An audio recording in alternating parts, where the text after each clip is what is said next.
काही माणसं अशी असतात ना, स्वतः काहीतरी टोचणारं बोलणार, चिडवणार आणि आपण चिडलो की लगेच म्हणणार, अरे मी असं बोललोच नाही. मग आपण विचार करत बसायचं, माझंच चुकलं का म्हणून. यांना एक खास कला असते, चूक स्वतः करायची, दोष दुसऱ्यावर टाकायचा, वरून निरागस चेहरा आणि शेवटी आपल्यालाच गिल्टी फील करायला लावायचं. कधी म्हणतील तू जास्तच प्रतिक्रिया देतेस, कधी म्हणतील तुला नीट आठवत नाही आणि कधी तर अगदी आत्मविश्वासानं खोटं पण बोलतील. अशा लोकांची लक्षणं बोलून नंतर सरळ नाकारणं, मुद्दा वळवून तुला चुकीचं ठरवणं, कधी खूप गोड कधी अचानक कठोर बोलणं, तुझ्या भावनांना कमी लेखणं, इतरांसमोर वेगळं तुझ्यासमोर वेगळं वागणं. मग आपण काय करायचं? प्रत्येक वेळी स्वतःला एक्सप्लेन करणं बंद करायचं. थोडक्यात आणि स्पष्ट उत्तर, मी वाद घालणार नाही. पुन्हा पुन्हा असंच झालं तर संभाषण थांबवणं.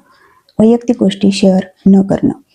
जिथे आदर नाही तिथं प्रतिसाद नाही. खरं सांगायचं तर अशा लोकांसोबत वाद जिंकण्यात काहीच अर्थ नसतो, कारण ते आपल्या चांगुलपणाचा फायदा घेऊन बोलण्यात जिंकतात.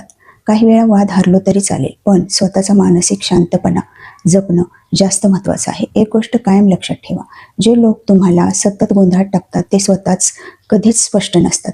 अंतर ठेवणं म्हणजे अहंकार नाही, तो स्वाभिमान आहे.